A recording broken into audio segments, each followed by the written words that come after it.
great and proud to say that the event is organized by Department of CSE and has chronicled huge success every year with students' achievements across various reputed industry placements.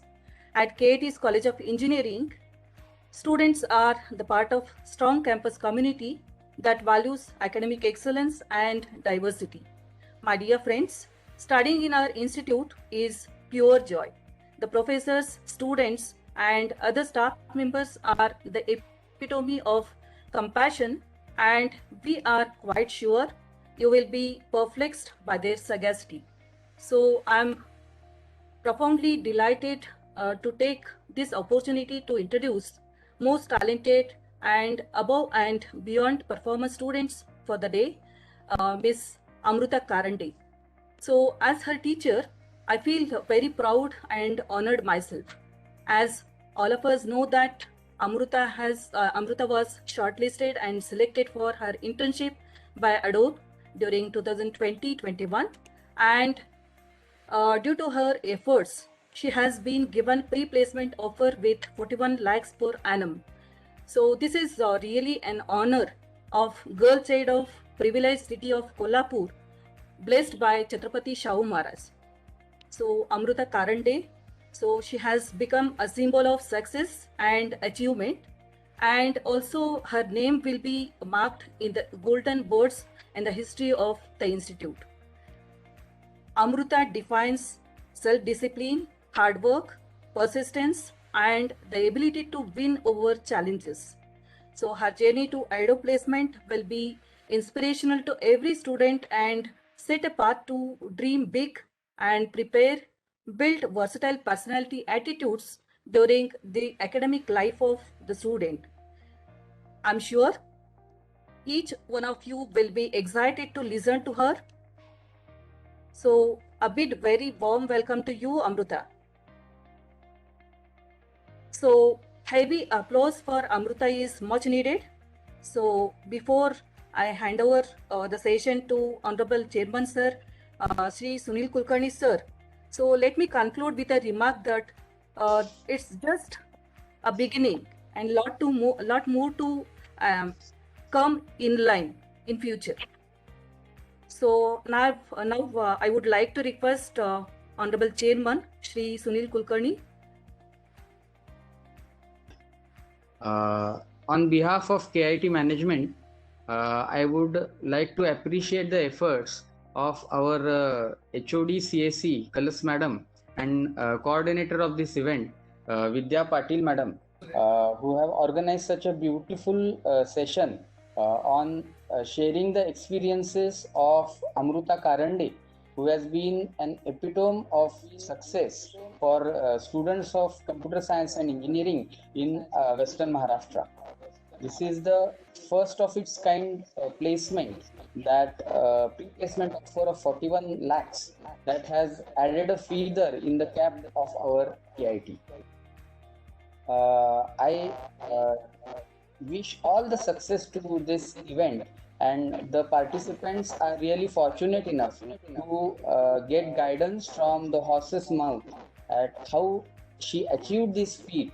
And we always celebrate success, but sharing success is very much important. And in this context, I congratulate Amruta Karande for her success, and let this success story create more and more success stories. That is the point we want to make. And the participant students should take away from this session that how Amruta Karande has developed herself into a computer science engineer and professional who is competing at the global stage. So this is a matter of privilege for all of us, a feather in the cap of KIT, and this session would really be beneficial to the eager students. And we wish that more and more Amruta Karande will be developed in this KIT and in this region. Thank you. Request Pramod Patil sir to continue with his session. Over to you, sir. Thank you, Vidya ma'am. Thank you, Kalash ma'am. Honorable Chairman, all the trustees present over here. Amruta is here. And I'm very happy and glad that is near about 555. Triple fives are there. 555 students are there. And So let's begin with the session. So this session, interview session, will be in a two parts.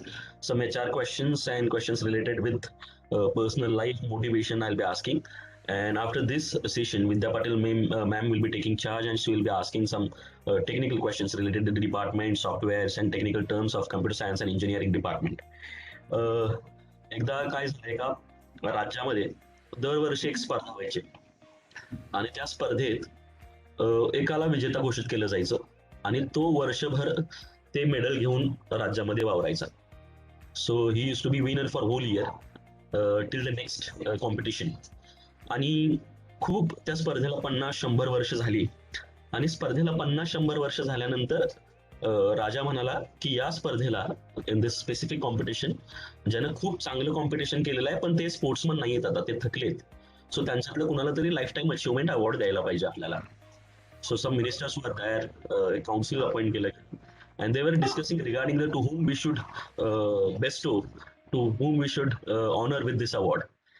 तर बाकीच्यांचं career बघितलं तर सगळ्यांनी त्या स्पर्धेत विजेतेपद पटकवलेलं होतं. सगळ्यांच्याकडे ते विनरची trophy होती. सगळ्यांच्याकडं 1-2 वर्ष, 3 वर्ष, 4 वर्ष जिंकलेल्या स्पर्धांचं साधारणतः ते पारितोषिक होतं. To whom we should give, हा राजाच्या पुढे खराच प्रश्न होता. 50वे वर्ष ते जवळ येत होतं. As they were suppose to celebrate golden jubilee. The decision was given by king was very excellent, and I guess this is appropriate and apt for today, applicable to today's session as well. राजा decided की या सगळ्यांना price मिळालं, खूप खूप अभिनंदन या सगळ्यांचं. पण नेक्स्ट थिंग आहे की यातल्यानं आपल्याला पारितोषिक मिळाल्यानंतर आपल्या एक्सपिरियन्सचा वापर करून अजून किती जण असले अवॉर्ड विनर घडवले. For example, in research language एखाद्याच्या हाताखाली PhD स्टुडंट्स किती आहेत, रिसर्च स्टुडंट्स किती आहेत, याच्यावरून प्रोफेसरचा बायोडेटा ठरतो. तसं definitely they are winners, it is appreciate, it's part of appreciation. But त्यांनी किती विद्यार्थी तयार केले, आणि ज्या माणसानं स्वतःच्या मेडलवरती लक्ष न देता खूप विद्यार्थी तशा प्रकारचे घडवले, he was awarded with that life time achievement award. इथं हे उदाहरण सांगायचं कारण असं की अमृताला 41 लाखाचं पॅकेज मिळालं, वर्तमानपत्रातल्या बातम्या, त्याचबरोबर व्हिडिओज, तिचे होणारे इंटरव्ह्यूज, हे सगळं KITच्या फॅमिलीनी, KITच्या विद्यार्थ्यांनी संबंध कोल्हापूर, महाराष्ट्र आणि देशानं बघितलेलं आहे. परंतु ज्यावेळेला तिच्या खूप इंटरव्ह्यू चालल्या होत्या त्यावेळेला असं विचार करण्यात आला की why we are not arranging one interview session for KIT students, और आपण एक इंटरव्ह्यू का करत नाही, बाकीचे सगळे बाहेरचे लोक येऊन येतात. सो मला वाटतं की त्यावेळेला खूप गडबड होत होती, खूप ठिकाणी तिचे इंटरव्ह्यू असायचे, तिला इन्व्हाइट केलं जायचं, आणि त्याच्यानंतर तिला फायनली एक छान हे सगळं स्थिर स्थावर होऊन द्यायचं आणि एक छान सेशन ऑर्गनाईज करू, ज्याच्यावरती अबस्ट्रॅक्ट काही नाही, ऍक्च्युअल पिन पॉइंट खऱ्या गोष्टी, अप टू मार्क गोष्टी, टेक्निकल गोष्टी, इन डेप्थ गोष्टी विचारता येतील आणि तिचा प्रवास जाणून घेता येईल. तर त्यासाठी हे सगळं आयोजन आहे. तर मी पुन्हा एकदा सगळ्यांचं स्वागत करतो.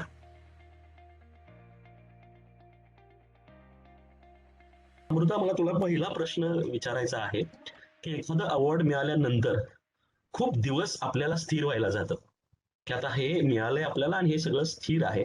सो डिड दस फिलिंग इज सनक इन रिअली, ही फिलिंग आता पूर्ण झाली आहे का अजून तू ड्रीम किंवा आनंदाच्या भरात अजून आहेस आणि अजून खूप उत्साह आहे की ही भावना न विसरण्यासारखीच आहे की हे प्ले झालं? काय वाटते तुला, सध्या भावना तुझ्या काय आहेत हे सगळं 1-1.5 महिना इंटरव्ह्यू वगैरे सगळं झाल्यानंतर?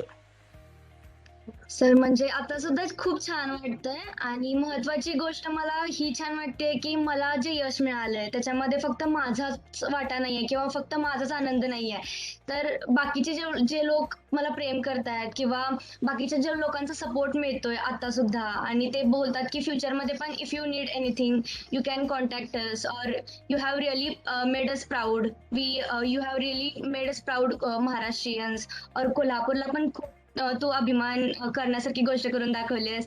तो हे जे प्रेम आहे त्यांचं, हे लोकांचं, ते बघून मला खूप छान वाटतंय. ओके, म्हणजे मला एक विचारायचं आहे की तुला यश मिळालं हे नक्की आहे, पण खूप कौतुक व्हायला लागलं की आपल्याला एक काइंड ऑफ प्रेशर येतं ना आपल्यावरती, अरे हे प्रचंड झाले जरा आणि आता मला खूप जबाबदारी आहेत आणि पुढं व्यवस्थितच माझा ट्रॅक असला पाहिजे. तर त्याबद्दल काय सांगशील की तुझ्या मनामध्ये what is the level of confidence as well as fear of responsibility, and fear असं नाही म्हणता येणार की सेन्स ऑफ रिस्पॉन्सिबिलिटी, त्याबद्दल सांग. आता जेव्हा कळालं होतं किंवा स्टार्टिंगचा जो काळ होता ज्याच्यामध्ये खूप लोक भेटायला यायचे किंवा खूप लोक इंटरव्ह्यूज वगैरे घ्यायचे, आणि लहानपणापासूनच मी एक शांत मुलगी होते आणि introvert kind of person, so तो मला म्हणजे एक काय म्हणतात की खूप सारं प्रेशर आलं होतं त्यावेळी की मला इतक्या लोकांमध्ये म्हणजे काय म्हणतात इतक्या लोकांशी बोलण्याचा मला कधी एक्सपिरियन्स नाही आहे किंवा इतक्या लोकांशी किंवा टीव्ही समोर कॅमेरा समोर कसं बोलायचं हे मला माहिती नव्हतं. पण त्यावेळी सर तुम्ही किंवा एचओडी मॅमनी जे काही गाईड केलं मला किंवा त्यांनी समजावलं की कसं तुला फेस करायला हवं आता किंवा या स्टेजला तू काय करायला हवंस. सो तिथून मग मला सपोर्ट मिळाला, तिथून मला गायडन्स मिळालं की नक्की काय करायचंय. And from that point please continue. From that point मला खूप म्हणजे आता मला नाही इतकं वाटत आहे किंवा काय भीती नाही वाटत लोकांशी बोलायला वगैरे. सो मी हेच सांगेन की लोकांकडे ॲबिलिटी असते किंवा लोक म्हणजे स्किल्ड असतात, पण त्यांना स्वतःवरच विश्वास नसतो की आपण हे करू शकतो की नाही. सो तो एक जो काही माझ्याकडे हे होता गुण होता की मला माहिती नव्हतं की खरंच मी करू शकते किंवा मी लोकांसोबत बोलू शकते. मग तो जो माझ्याकडे गुण होता तो मी तुम्ही किंवा एचओडी मॅमनी माझ्यातून बाहेर काढला आणि त्याच्यासाठी मी थँक्यू म्हणते. जरासं पाठीमागे जाऊया आपण. आता ठीक आहे 4 वर्ष वगैरे व्हायच्या मार्गावरती आहेत. सुरुवातीला तू ऍडमिशन घेतलं होतंस आणि केआयटी हजार विद्यार्थी त्यांचे पालक ऍडमिशन प्रोसेसला बघितलं तर खूप गुंतागुंत असतो आणि सगळा या गर्दीतनं तू एक सामान्य मुलगी केआयटी कॉलेजवरती आली होती. त्यावेळेला तुझ्या भावना काय होत्या, काय डिटर्मिनेशन होती? What was your first impression? असं वाटलं होतं का की 4 वर्षानंतर आपल्याला हे अचीव्ह करायचं आहे? What was your plan at that time, first इयरला आल्यानंतर, ऍडमिशन घेतल्यानंतर? Yes, sir. Actually, I'm from a non-CS background, and in 11th or 12th, I didn't have any knowledge of computer science or computer languages or anything, any stuff related to computer science. So I was a bit scared in the starting, in the first year, and तो जो कॉलेजमध्ये आल्यानंतरचं जे वातावरण होतं, जे काही environment होतं, ते खूप वेगळं होतं 12th पर्यंतच्या जर्नी बद्दल बघायला गेलं तर. मग तिथे आल्यानंतर थोडीशी भीती वाटलेली, पण एक इंडक्शन प्रोग्राम म्हणून हे केलं होतं आणि ज्याच्यामध्ये मग देर वर इंट्रोडक्शन टू व्हेरियस क्लब्स, देर वर सम फन ऍक्टिव्हिटीज अँड टीचर्सनी किंवा जे काही सिनियर्स होते त्यांनी पण सेशन्स घेतले वेगवेगळे आणि त्यांनी सांगितलं की म्हणजे इतकं काही घाबरायचं कारण नाही आहे. आणि मला एक आठवतंय की एक असंच सेशन होतं आणि तिथे एक सिनियर होता आणि त्या सिनियरनी सांगितलेलं, त्यांनी एक नोट घेतली 10 रुपयाची आणि त्यांनी मग ती फोल्ड केली.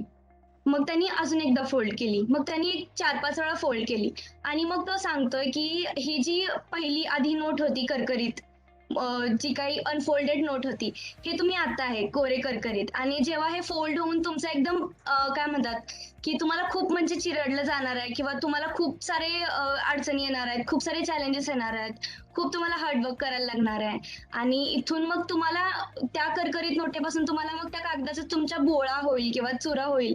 सो तुम्ही तितकं म्हणजे पेशन्स असायला हवं तुमच्यात किंवा तुमचं जे काही स्टेट ऑफ माइंड आहे ते खूप छान असायला हवं. सो तिथून मला थोडंसं सपोर्ट मिळाला की मी करू शकते. प्लस मला सिलेबस मधलं तरी काहीच माहिती नव्हतं. सो मी आधीपासूनच मग फर्स्ट सेम पासूनच मग मी ठरवलं की मला बाकीच्या लोकांपेक्षा तरी थोडंसं एक्स्ट्रा एफर्ट्स घालावे लागतील, पण मी तयार आहे हे करण्यात, कारण जो काही निर्णय होता तो माझा स्वतःचा होता. सो मी ठरवलं की मी करेन आणि मग फर्स्ट इयरला म्हणजे इतरांपेक्षा म्हणजे ठीकच मार्क्स, चांगले मार्क्स पडले आणि मला वाटलं की मी करू शकते. मग जेव्हा मी सेकंड इयरला आले डिपार्टमेंटमध्ये आणि डिपार्टमेंटमध्ये फर्स्ट डेला the year it self started with the introduction of the department आणि मग त्यांनी व्हिजिट ठेवले डिपार्टमेंटचे की काय लॅब्स आहेत किंवा कुठे काय घेतलं जातं, कुठे काय शिकवलं जातं. प्लस हे एचओडीची केबिन आहे किंवा इथे हे शिकवलं जातं, एमएलचं जे लॅब आहे किंवा बाकीचे जे सब्जेक्टचे इतर सब्जेक्टचे लॅब आहे ते दाखवले गेले, डिपार्टमेंटल लायब्ररी दाखवली गेली. सो तिथून मग मला कळालं की रिसोर्सेस तर खूप आहेत, पण आता इट डिपेंड्स ऑन यू की त्या रिसोर्सेसचा वापर तुम्ही कसं करता. आणि टीचर्स पण खूप सारे हेल्पफुल होते आणि त्यांच्याकडून मग मला मिळालं म्हणजे त्यांनी म्हणजे माझे मेंटॉर जे होते पेडणेकर सर, त्यांनी पण मला खूप गाईड केलं की तू इथं पार्टिसिपेट करत जा आणि हे इंटर्नशिप्स आहेत, हे स्कॉलरशिप्स आहेत, इथे पार्टिसिपेट कर किंवा बाकीचे इतर म्हणजे सिलेबसच्या बाहेरही जाऊन किंवा टेक्निकल नॉलेज सोडून बाकीचे जे कॉम्पिटिशन्स असतात, जसं की ग्रुप डिस्कशन असेल किंवा पेपर प्रेझेंटेशन वगैरे असेल, मग त्याच्यामध्ये पार्टिसिपेट करत जा, मध्ये लिंक शेअर करायचे आणि मला ते म्हणजे समजावून सांगायचे की तुला हे करायला हवं आणि it will at the end it will help you only. So मी म्हणजे त्यांचं ऐकत गेले आणि मग ते मला खूप छान वाटलं तिथं. ओके. डिपार्टमेंटला गेल्यानंतर आपण म्हणतो की सगळीकडे रिसोर्सेस अवेलेबल आहेत, प्रत्येकाला समान परमेश्वरानं गॉड किंवा जे आयुष्यानं सगळ्या समान गोष्टी दिल्यात, प्रत्येकाला 24 तास आहेत, जो सूर्य सगळ्यांनाच आहे, तो त्याच्यात पण भेदभाव नाहीये. तू असं स्पेशल एक्स्ट्रा काही स्ट्रॅटेजी ठेवली होतीस फर्स्ट इयर पासून, स्पेसिफिकली इंटर्नशिप रिलेटेड? हा पहिला प्रश्न. आणि दुसरी गोष्ट, तू म्हटलीस की तू रिसोर्सेस खूप वापरलेस. Sir, it should not be vague term की रिसोर्सेस म्हणजे इन द सेन्स ऍक्च्युअल तू कुठल्या कुठल्या गोष्टींवरती काम केलंस, तुझं शेड्यूल कसं असायचं, म्हणजे तू अभ्यासाचं नियोजन कसं केलं होतंस. तर पहिला प्रश्न, इंटर्नशिपसाठी स्ट्रॅटेजी काय होती, आणि त्या स्ट्रॅटेजीचा पार्ट म्हणजे साधारणतः की तू रिसोर्सेस म्हणजे नेमकं काय करायचीस, नेमका किती वेळ कसा अभ्यास करायचीस? हो सर. तर मी आधीपासूनच हे म्हणजे मी विचार करून ठेवलेला की मला सेकंड इयरच्या एंडिंगला किंवा थर्ड इयरच्या सुरुवातीला मला एक तरी इंटर्नशिप करायचीच आहे. आणि म्हणजे ती टेक्निकल असू देत किंवा नॉन टेक्निकल असू देत, पण मला इंटर्नशिपचा एक्सपिरियन्स घ्यायचा आहे, कारण तो एक्सपिरियन्स खूप वेगळा असतो असं मी खूप सिनियर्स कडून ऐकलं होतं. So that was my aim to get an internship. आणि मग त्याच्यासाठी मग मी काय केलं की खूप सारे रिसोर्सेस बघितले, जसं की आता इंटर्नशिपसाठी स्टुडंट्स खूप सारे रिसोर्सेस हे करू शकतात, जसं की hackathons. There are so many hackathons where from which you can get an internship.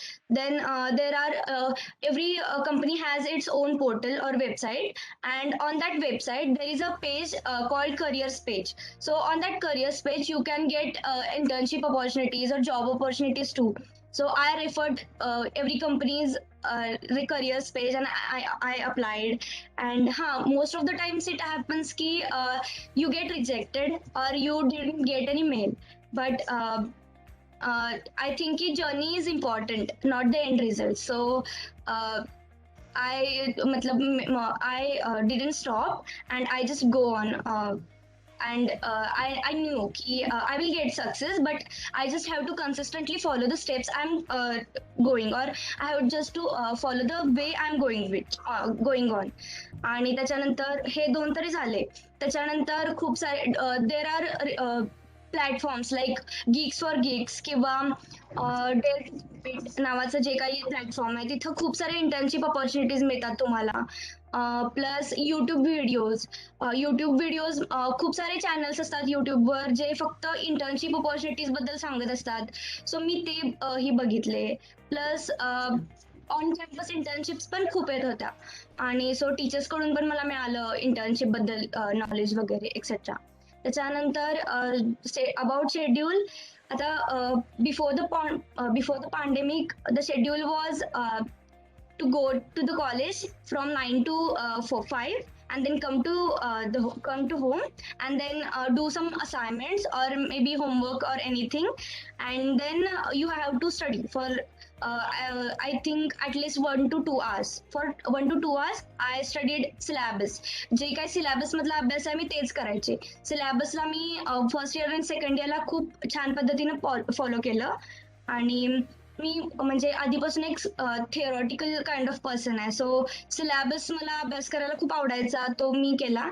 आणि पण जेव्हा पॅन्डेमिक सुरू झालं आणि मग ऑनलाईनची इतकी सवय नव्हती कोणालाच आणि खूप साऱ्या अडचणी येत होत्या, मग तेव्हा टीचर्सनी सांगितलं की तुम्हाला म्हणजे हे अडॅप्ट करायला पाहिजे, survival of the fittest. So हे तुम्हाला हे अडॅप्ट करायला पाहिजे जे काय ऑनलाईन वातावरण आहे, किंवा तुम्हाला आता शिकायला पाहिजे की यातून काय तुम्हाला ऑपॉर्च्युनिटीज मिळू शकतात वगैरे.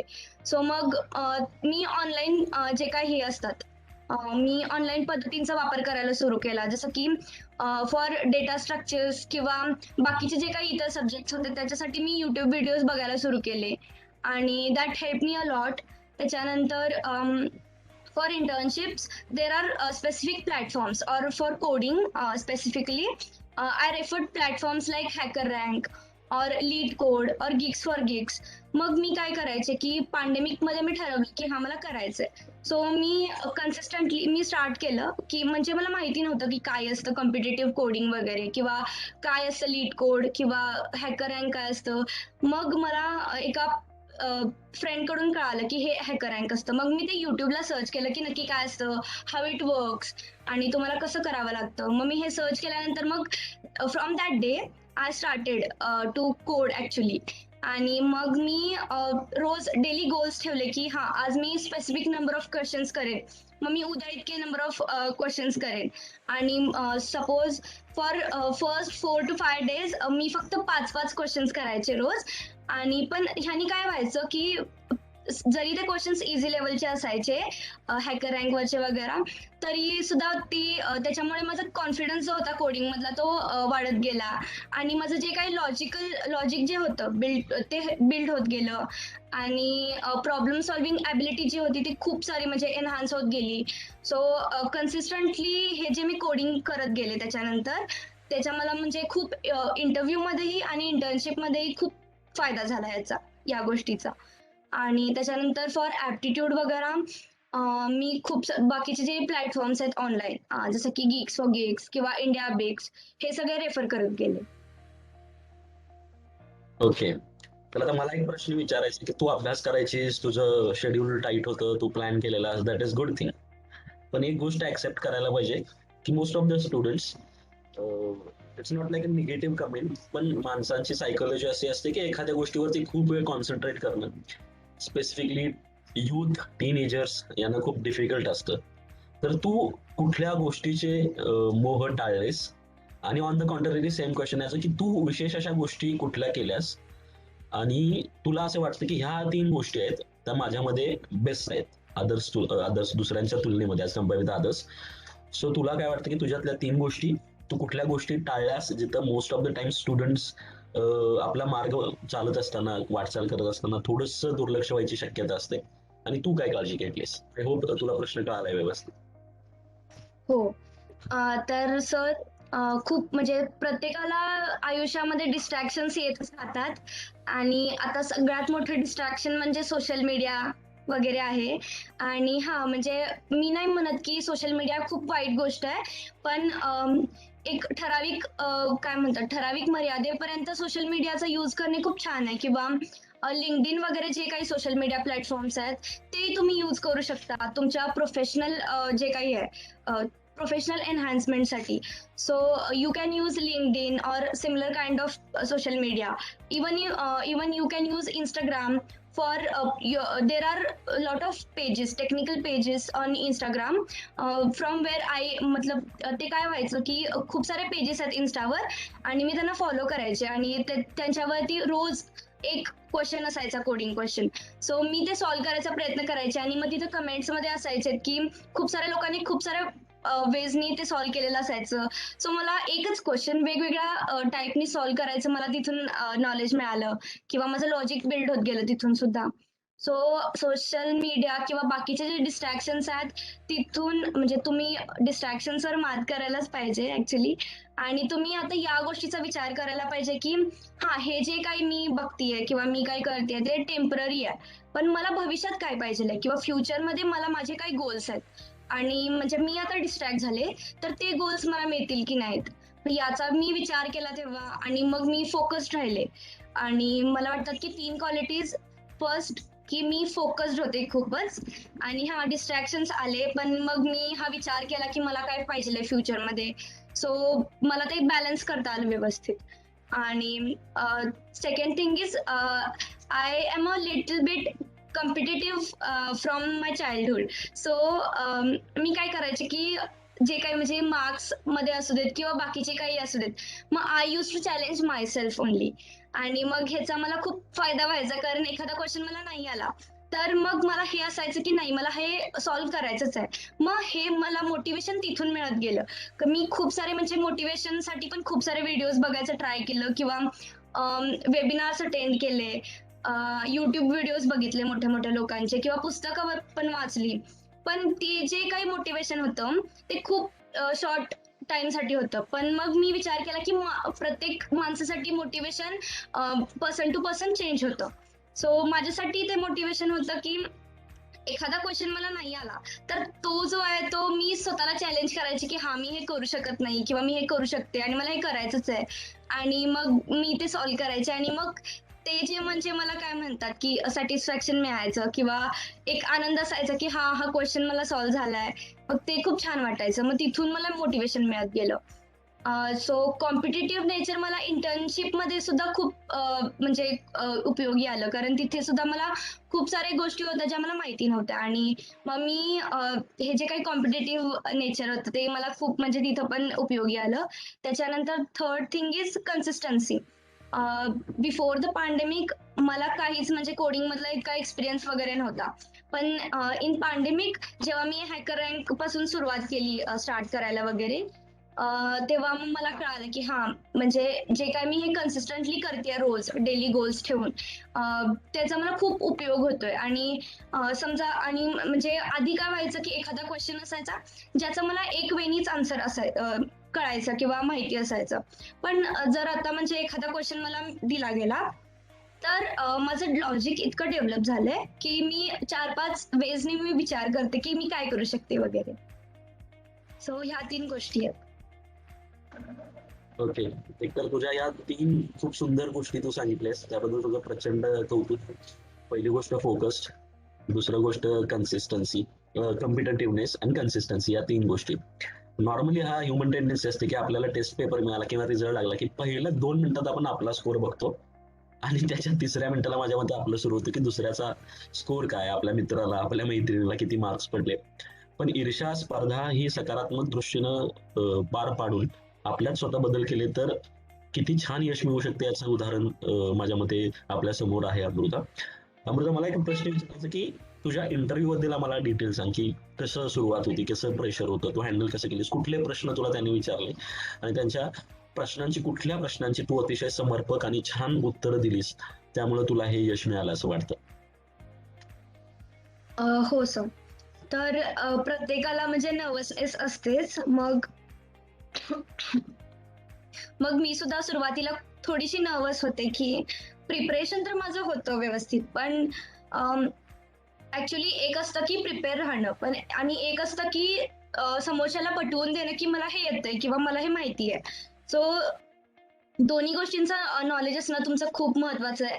आणि इंटरव्ह्यू बद्दल सांगायचं झालं तर इंटरव्ह्यू एक्सपिरियन्स जो असतो तो person to person, interviewer to interviewer change होत असतो.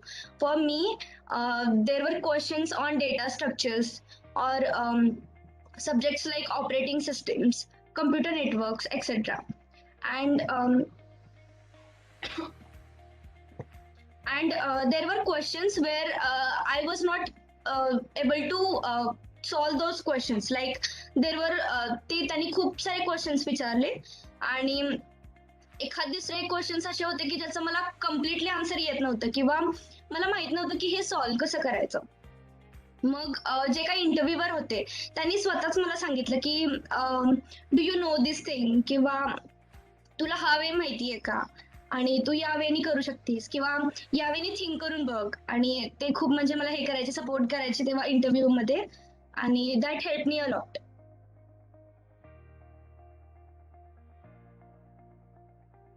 ओके.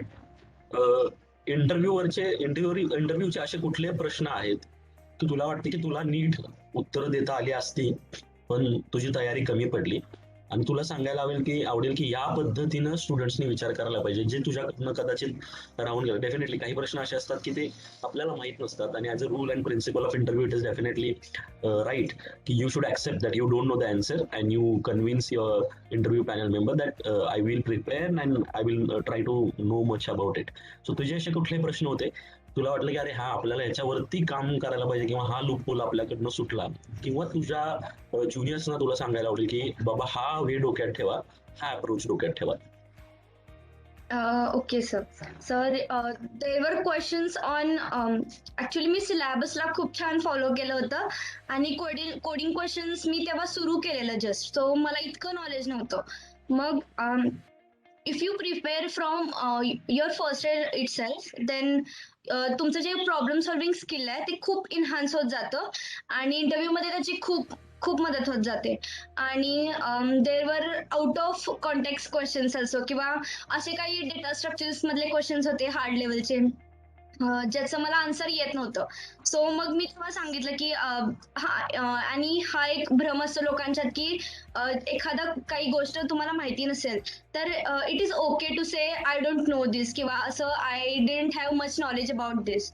आणि मग मी तेव्हा सांगितलं की मला हे येत नाहीये आणि I will definitely explore this things और I will definitely study about this thing and I will tell you if we connect in future etcetera. So ते खूप म्हणजे त्यांना ते छान वाटलं की की ऍटलिस्ट एक्सप्लोर करण्यासाठी म्हणजे हिच्यामध्ये क्युरिओसिटी आहे किंवा इंटरेस्ट आहे गोष्टींबद्दल किंवा न्यू थिंग्स बद्दल. सो दॅट हेल्प मी मतलब ते खूप छान होतं, त्यांना खूप आवडलं. आणि प्रिपरेशन बद्दल बोलायचं झालं तर इंटरव्ह्यू क्वेश्चन्स किंवा इंटरव्ह्यू एक्सपिरियन्स वाचू शकता तुम्ही. आणि कंपनी टू कंपनी इंटरव्ह्यू असतात किंवा इंटरव्ह्यू क्वेश्चन्स असतात ते बदलत जातात. आणि इंटर्नशिपचे रोल्स असतात वेगवेगळे, तर त्या रोल्सनुसार सुद्धा इंटरव्ह्यू क्वेश्चन्स बदलत जातात. किंवा मग तुम्ही त्यावेळी काय करायला पाहिजे. तेव्हा मी काय केलं तर मी इंटरव्ह्यू एक्सपिरियन्सेस वाचले from online platforms like gigs for gigs. There was a separate section for interview experiences on gigs for gigs. आणि मी ते लोकांचे इंटरव्ह्यू वाचले की व्हॉट दे ऍक्च्युली आस्क किंवा what they actually need, specifically काय त्यांना गरज आहे, कोणत्या टेक स्टॅकचं त्यांना म्हणजे खूप ते विचारत असतात किंवा काय त्यांना पाहिजे आपल्यातलं. मग मी ह्याचा विचार केला आणि मग मी इंटरव्ह्यू एक्सपिरियन्सेस वाचून मग मी जे काही मोस्ट इम्पॉर्टंट क्वेश्चन्स होते किंवा काही स्पेसिफिक क्वेश्चन्स होते मी जे काही सरास विचारले जात होते त्यांच्यासाठी मी मग नोट्स काढले आणि मग मी त्या क्वेश्चनवरती जास्त भर दिला. प्लस मी इंटरव्ह्यू एक्सपिरियन्सेस तर वाचलेच, पण मॉक इंटरव्ह्यूज वगैरे दिले किंवा युट्यूबवरती मॉक इंटरव्ह्यूज असतात ते मी बघितले आणि त्यांचा मला खूप म्हणजे फायदा झाला की एखादा म्हणजे फक्त तुम्हाला उत्तर येऊन उपयोग नसतो, तर एखादं उत्तर तुम्ही समोरच्याला कसं पटवून देता किंवा काय वेनी सांगता, तर तो जो वे आहे तो खूप महत्वाचा असतो. मग एखादं म्हणजे मला तिथून कळायचं की या पद्धतीने बोलावं इंटरव्ह्यू मध्ये किंवा या पद्धतीने जावं. आणि मग मी ते जे व्हिडिओज बघितले त्यांचा खूप फायदा झाला मला इंटरव्ह्यू मध्ये वगैरे. Okay, thank you Amruta. एक तुझी उत्तर जर अनालिसिस केली किंवा त्याचा साधारणतः अभ्यास केला तर असं आढळून येतं की तू वारंवार हे सांगतेस की मी खूप थेअरीवरती काम केलं, सिलेबसवरती काम केलं. पहिली 2 वर्ष मी सिलेबसला खूप फॉलो केलं. मुळात बऱ्याच वेळा असं होतं की काही जणांचा तक्रारीचा सूर असतो की हा सिलेबस, याचा असाइनमेंट, याचं ट्युटोरियल, याचा हा छोटा छोटा प्रोजेक्ट. ऍक्च्युली ह्या छोट्या छोट्या गोष्टी एक विटांची रांग असते जे तुमची मोठी करिअरची इमारत बांधत असतात. तर अशा वेळी तू काय सांगशील की सिलेबस, वर्गातलं टीचिंग आणि जे टीचर्स आहेत तुझे सगळे ते प्रॅक्टिकल आणि थिअरीला तुझं थिअरी फाउंडेशन किंवा बेसिक पक्क करण्यासाठी कम्प्युटर सायन्सचा कसा उपयोग झाला, थिअरीचा किती फायदा झाला? डेफिनेटली तू 3rd इयर पासून ऍक्च्युअल स्वतःला कॉम्पिटेटिव्ह समजून प्रॅक्टिकल उतरायला सुरुवात केली, स्वतःची टेस्ट करायला सुरुवात केली, सगळी डेव्हलप करायला सुरुवात केलीस. पण त्याच्या अगोदरची 2 वर्ष किंवा काही जण आता सेकंड इयरला आहेत, काही जण फर्स्ट इयरला ह्या वर्षी ऍडमिशन घेतात, त्यांना काय सांगशील की सिलेबस फॉलो करणं, वर्गाचे लेक्चर प्रॅक्टिकल्स, शिक्षकांनी दिलेल्या छोट्या छोट्या असाइनमेंट्स, छोट्या टार्गेट्स हे किती महत्वाचं आहे आणि ते कसं असायला पाहिजे शेड्यूल? येस सर, ऍक्च्युली हे जे मी फर्स्ट आणि सेकंड इयरला थेरॉटिकल बेस जे काही अभ्यास केला मी त्याचा मला म्हणजे ऍक्च्युली फायदा झाला, कारण मला थिअरॉटिकल नॉलेज होतं खूप. आणि एक म्हणजे काय एक हे होता की मला कोडिंग नव्हतं येत, पण मला लॉजिक माहिती होतं क्वेश्चनच्या मागचं किंवा एखादा क्वेश्चन कसं सॉल्व्ह करायचं हे मला माहिती होतं. पण असं नाहीये की तुम्हाला फक्त थिअरॉटिकलच पाहिजे किंवा तुम्हाला फक्त प्रॅक्टिकल बेस्डच तुम्ही जा. ऍक्च्युली थेअरी आणि प्रॅक्टिकल दोन्ही खूप महत्वाच्या गोष्टी आहेत. आणि मग मी आधी तर थिअरॉटिकल अभ्यास केलाच, पण तेव्हा मला कोड करता यायचं नाही. आणि जेव्हा मग मी सुरू केलं कोड करायला, मग मला कळालं की कोडिंग पण तितकंच महत्वाचं आहे, प्रॅक्टिकल गोष्टी पण तितक्याच महत्वाच्या आहेत. आणि मग मी तिथं प्रॅक्टिस करायला सुरू केली. पण याचा अर्थ असा नाही होत सर की तुम्ही फक्त प्रॅक्टिकल्सच करायला पाहिजेत. ऍक्च्युली एखादा क्वेश्चन सोडवण्यासाठी तुम्हाला थिअरी नॉलेज पण असायलाच हवं त्या सब्जेक्टचं. सो दोन्ही गोष्टी महत्वाच्या आहेत. आणि असाइनमेंट्स बद्दल बोलायचं झालं किंवा सिलेबस बद्दल बोलायचं झालं तर KITचा जो सिलेबस आहे ऑटोनॉमस असल्यामुळे ह्याचा जो सिलेबस आहे तो खूप छान पद्धतीनं स्ट्रक्चर केला गेलेला आहे आणि मी खूप छान पद्धतीनं सिलेबस फॉलो केला. मीच नाही तर माझ्या बरोबर माझे जे काही फ्रेंड्स होते त्यांनी पण खूप छान पद्धतीनं फॉलो केला. आणि आम्ही काय करायचो तर आधी सिलेबस वाईज जायचो आणि मग म्हणजे टीचिंग कॉलेजमधलं टीचिंग प्लस सिलेबस ह्याचा अभ्यास तर व्हायचाच. त्याच्यानंतर मग आम्ही युट्यूब व्हिडिओज बघायचो किंवा एखादी गोष्ट नाही पटली किंवा एखादी गोष्ट नवीन वाटली किंवा नाही म्हणजे कळाली तर आम्ही त्याच्या युट्यूब व्हिडिओज बघायचो किंवा त्याच्यावरती आणि रिसर्च करायचो की काय आहे किंवा ही गोष्ट काय आहे आणि याच्याबद्दल म्हणजे काय या गोष्टींचा वगैरे.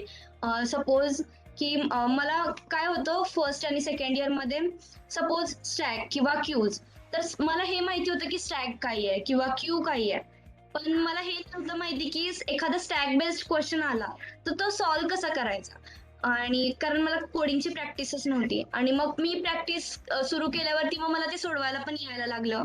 सो थिअरी पण इम्पॉर्टंट आहे आणि प्रॅक्टिकल्स पण इम्पॉर्टंट आहेत.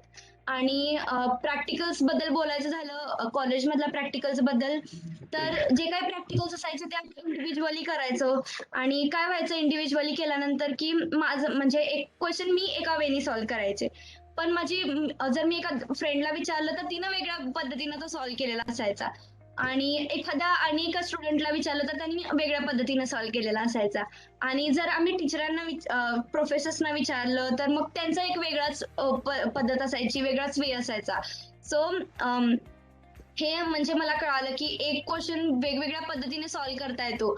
मग इंटरव्ह्यू मध्ये हे खूप महत्वाचं असतं की हे 4 वेज आहेत हा क्वेश्चन सॉल्व्ह करायचे मग यातला ऑप्टिमिस्टिक वे कोणता आहे किंवा इफिशियंट वे कोणता आहे हे त्यांना सांगितलं तर त्यांना म्हणजे खूप इम्पॅक्ट एक तुमचा पडतो त्यांच्यावरती की शी हॅज अ नॉलेज किंवा he has a knowledge and he is good at stuff or he has a very good logical thinking or problem solving skills. मग तुम्ही हे जर 4 वेळेस एका क्वेश्चनचे सांगितलं तर त्याचा खूप छान इम्पॅक्ट होतो इंटरव्ह्यूवर सुद्धा.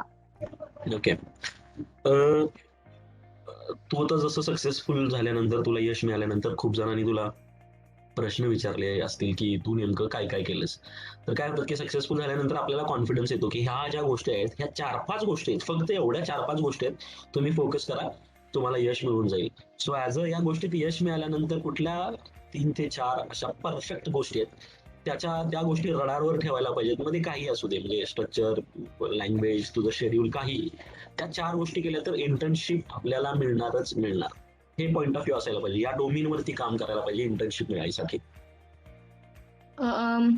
येस सर ऍक्च्युली इंटर्नशिप्स बद्दल बोलायचं झालं तर from role to role as a said और कंपनी टू कंपनी इंटर्नशिपचे जे काही डोमेन्स असतात ते खूप वेरियस असतात आणि ते चेंज होत राहतात की तुम्हाला काय डोमेनमध्ये काम करायचं आहे. So it depends on you किंवा हे तुमच्या इंटरेस्टवरती डिपेंड आहे की तुम्हाला कोणत्या डोमेनवरती इंटर्नशिप करायचे. There are a lot of domains like machine learning झालं किंवा AI, सायबर सिक्युरिटी, ब्लॉकचेन किंवा development, web development, app development etcetera. So it depends on you किंवा तुम्ही म्हणजे इंटरेस्ट तुमचा शोधायला पाहिजे की तुमचा इंटरेस्ट कशात आहे आणि मग तुम्ही ते फॉलो करायला पाहिजे. So at the end of the second year what I did is me एक लिस्ट तयार केली की मला कोणत्या कंपनीजमध्ये जायचंय. That is first step of me की तुम्हाला जे काही कंपनीजमध्ये जायचंय किंवा तुम्हाला वाटतंय की या कंपनीज चांगल्या आहेत त्यांची एक लिस्ट तयार करा आणि आफ्टर मेकिंग द लिस्ट त्यांचे जे काही इंटरव्ह्यू एक्सपिरियन्सेस आहेत त्या कंपनीजसाठी सपोज अडॉबी तर अडॉबीसाठीचे इंटरव्ह्यू एक्सपिरियन्सेस वाचायचे किंवा त्यांना काय ऍक्च्युली त्यांचं काय हे डोमेन आहे त्यांचं ऍप्लिकेशन डेव्हलपमेंट आहे किंवा in which domain that company works actually हे फाइंड करा आणि मग त्यांना काही गोष्टी पाहिजे आहेत किंवा what the need from us specifically हे सर्च करा आणि मग यांचा विचार करून मग तुम्ही प्लॅन करायला पाहिजे की तुम्ही काय करायला पाहिजे ऍक्च्युली. मग अशा कंपनीजची लिस्ट करून मग तुम्ही फॉलो करायला पाहिजे की या कंपनीना what the need this specific company needs this or that specific company needs this knowledge or this domain knowledge etc. तुम्ही हे फॉलो करा Tip number second, I will say की consistency is important. Because motivation जे असतं ते मला वाटते motivation मला बाहेरून जे मिळत होतं ऍज अ सेड की ते खूप थोड्या काळासाठीच राहत होतं. सो जेव्हा मी कन्सिस्टंटली सॉल्व्ह करायला लागले आणि मला म्हणजे इतकं काही नॉलेज नव्हतं किंवा इंटरेस्ट इतका नव्हता कोडिंग मध्ये, मग जेव्हा मी सॉल्व्ह करत गेले तेव्हा मला आपोआपच त्यामध्ये इंटरेस्ट वाढायला लागला. आणि एखादी गोष्ट जर तुम्ही कन्सिस्टंटली करत राहाल तर तुमचा त्यातला इंटरेस्ट वाढत जातो आणि तुम्ही त्यात खूप म्हणजे काय म्हणतात पारंगत होत जाता. So consistency is important.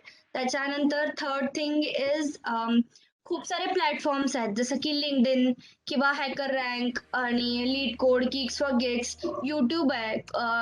याचा म्हणजे खूप वापर करून घ्या तुम्ही, कारण आधीच्या म्हणजे मला हे गोष्टी कळायला खूप वेळ लागला. पण आताचे जे लोक आहेत त्यांना म्हणजे ऍक्च्युली खूप छान पद्धतीने आता अवेलेबल आहे आणि त्यांना खूप आता हे झाली सवय झाली ऑनलाईन पद्धतीची वगैरे. So they are getting adapted to whatever the online process is or all this platform. So या प्लॅटफॉर्मचा तुम्ही खूप छान पद्धतीने वापर करा. The fourth thing I would suggest ki projects.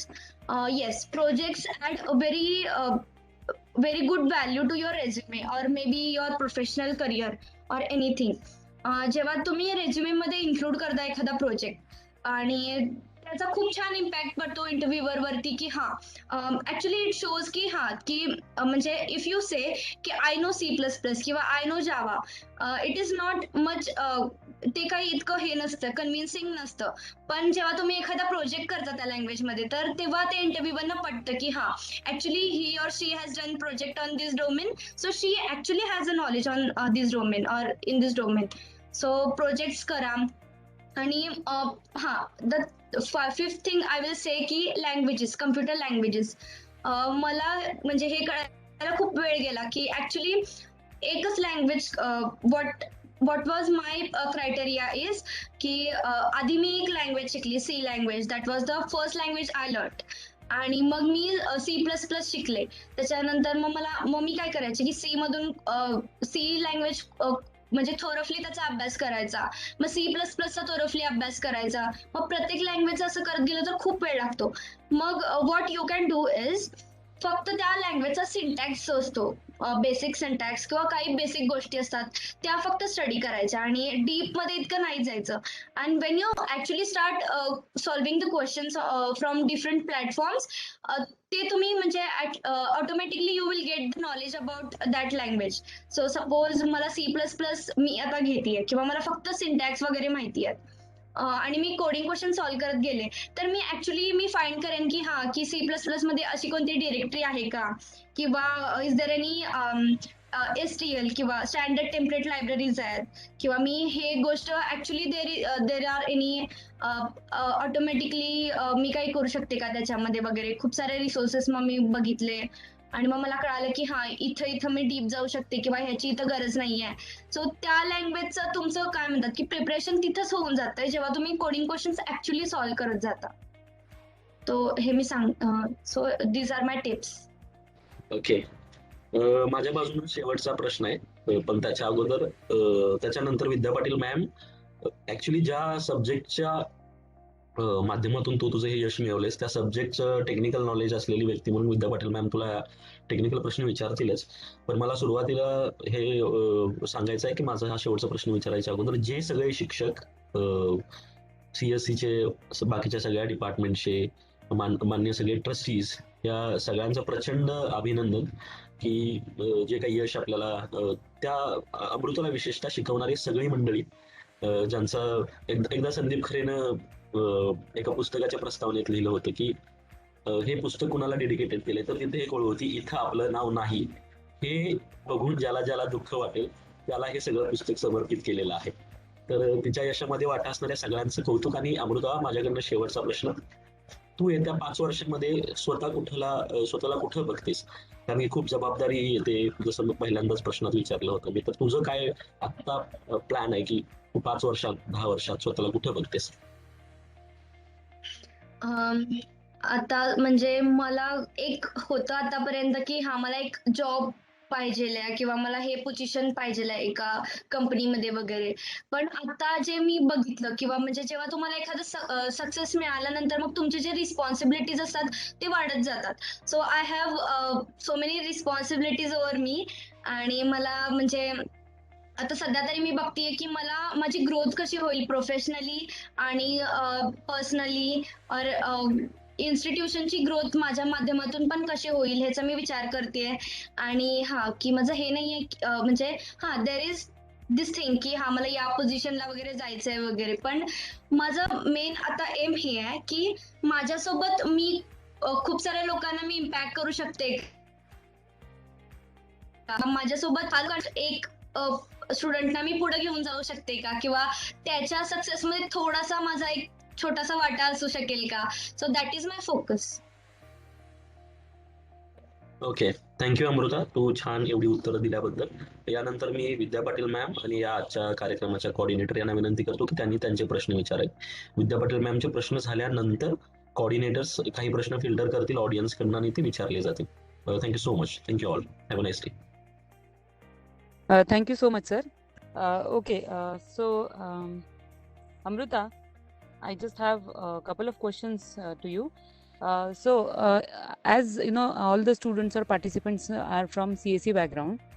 So the first question that I would like to ask you is that knowledge of which subject is most important to crack the interview? Like there are some core subjects in computer science and engineering, right? So students will be able to understand that which core subjects they should focus on. So please answer this question. Yes, ma'am. Actually, there is not just one subject or not one specific subject. It depends on, there are a lot of subjects which you have to focus on. And actually, it changes from role to role or internship to internship. But in most of the interviews, the interviewers focus on subjects like data structures and algorithms, or operating systems, computer networks, databases, etc. They don't check. What they need is, if you have the knowledge, or if you have the basic concepts of these subjects are clear or not, or do you know the basics, or what are your problem solving skills, or what is your logical thinking ability. मग यांचा जो आहे तो ते विचार करत असतात. Okay Amruta, so अजून एक प्रश्न. ऍक्च्युली तू बऱ्यापैकी सगळं कव्हर अप केलंयस, but I just would like to ask you one more question is, see, we have project based learning for a couple of subjects, right? So database, Java. So did that really help you in your career? And according to you, what do you think, that practical approach or theoretical approach or combination of both is useful for cracking such kind of interviews? Yes, ma'am. Actually, there was this thing called project-based learning, where you have to work on a project for that particular subject. Suppose for database or maybe data structures. And there were so many subjects like that, and we have to work on the projects, and these projects can be chosen by us only. And when we work on these projects, we it automatically helps us to build the interest in ourselves, or it also helps to how to look at a specific question in more than one way or more than two ways, how that question could be solved, or what are the various ways to solve that question, etc. So that definitely helped me in the interview, or it is going to help me in future also when I will join this institute or company.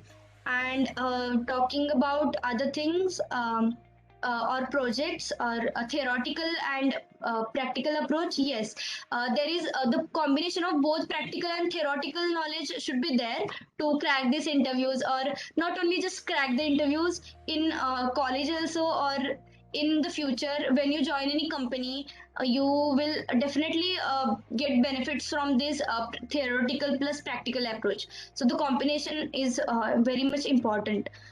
Plus projects, as I said, projects add more value to the resume or your professional career or your CV or etc. But I want to say one thing, that do not mention anything that you don't know or you don't have any sound knowledge of. in the resume. So that is a very much important thing, because interviewer catch those things ki if you know this thing, they go deeper into that thing. So you should mention only what you know or what you have sound knowledge of. Okay, so I think I have covered a couple of technical questions. Now the session is open for the participants. If you want to ask questions to Amruta, maybe you don't please unmute yourself. You can just type into the chat box, and depending on the severity and type of questions that she might be able to answer, I'll just ask Amruta. So the forum is open to all of you.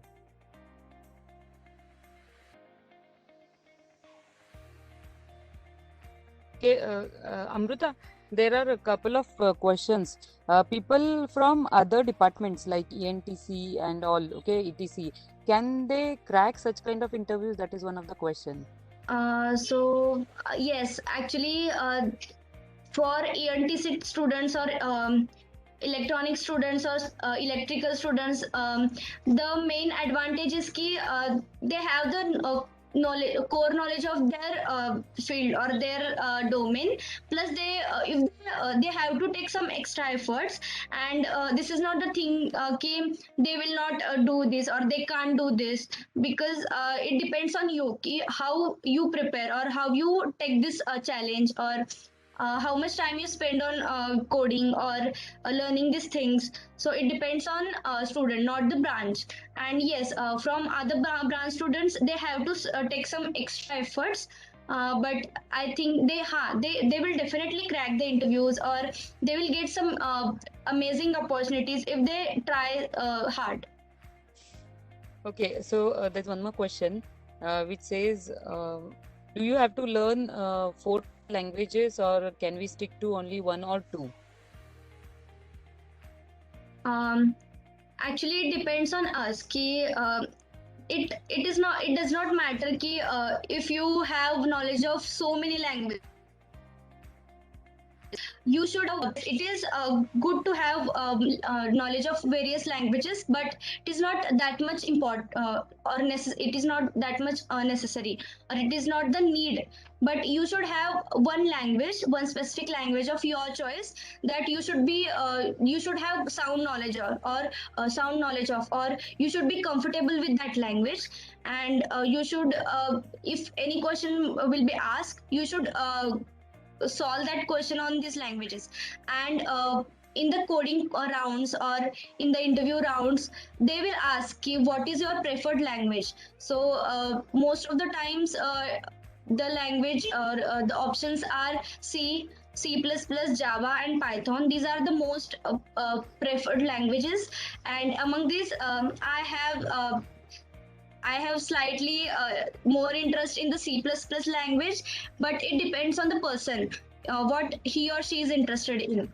So I think the knowledge of lot of languages is not much important. Yes, it is good to have the knowledge of various languages, but it depends on your skills, or what is your problem solving ability, or how you can solve any question, your DSA skills, or your knowledge of basic concepts of operating systems, databases, computer networks, etc.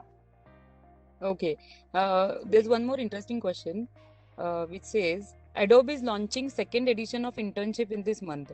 What will you suggest for preparation? Actually, there is a very short span of time is remaining, and at my time also there was a very small time to prepare for me, and I had to work hard for that. So I will suggest you to start preparing from this point only.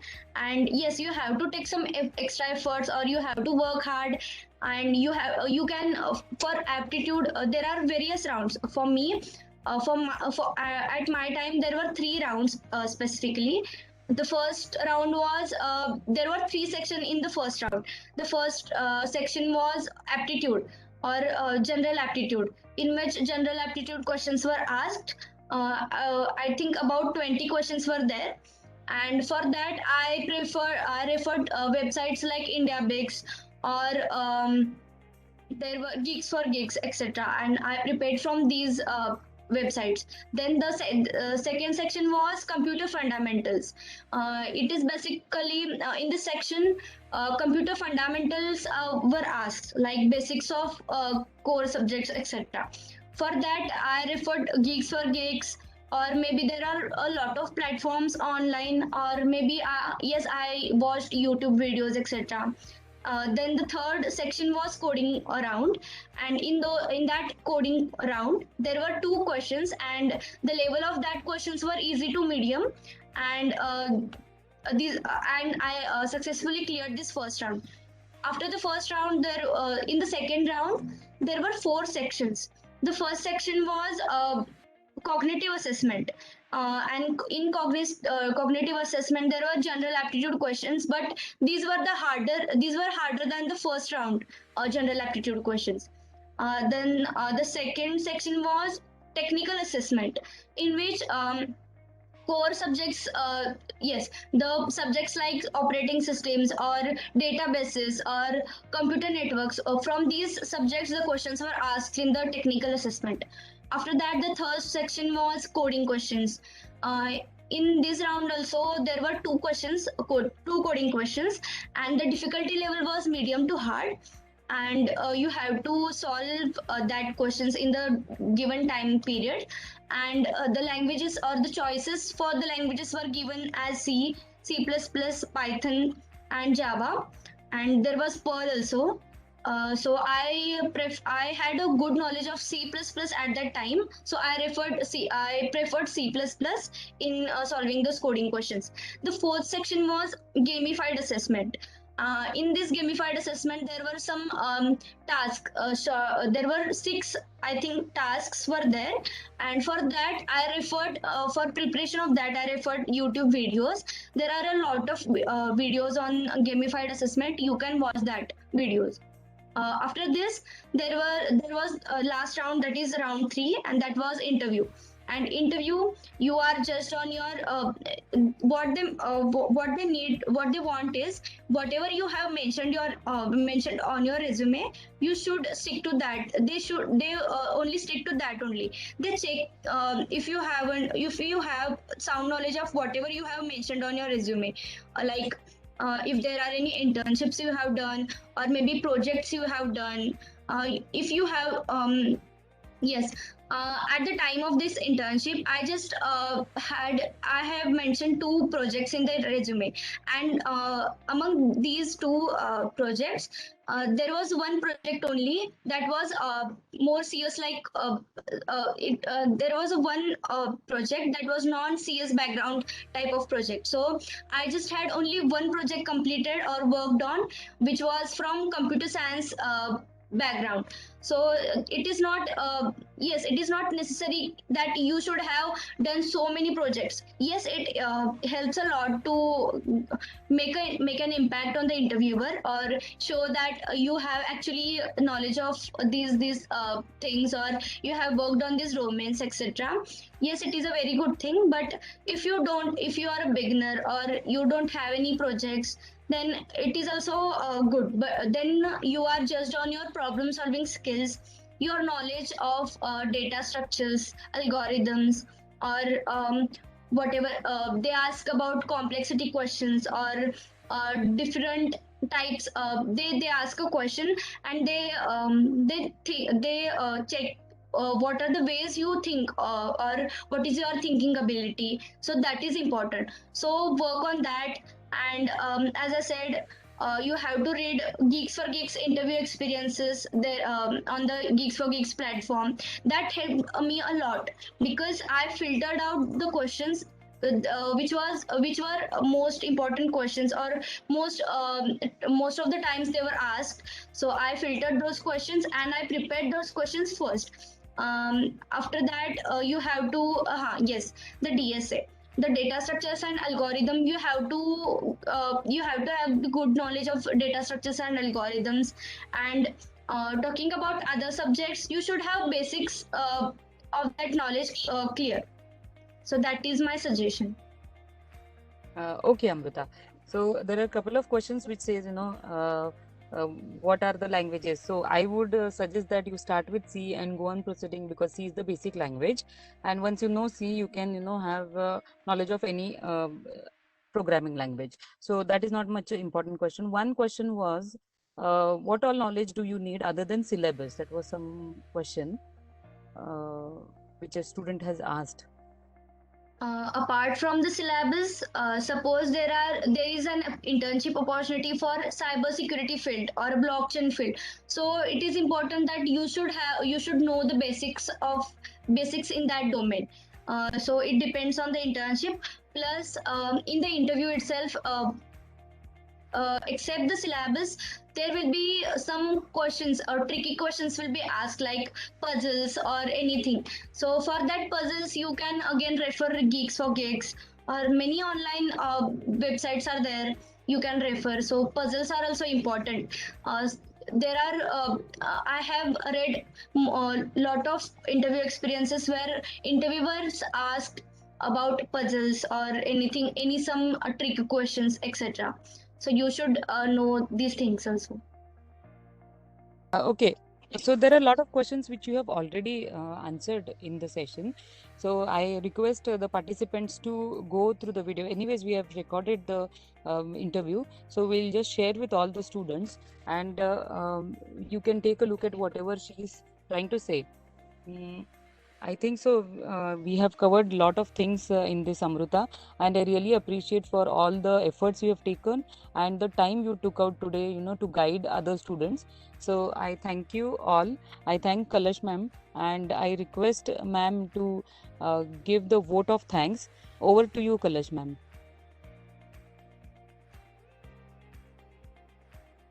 Thank you, ma'am.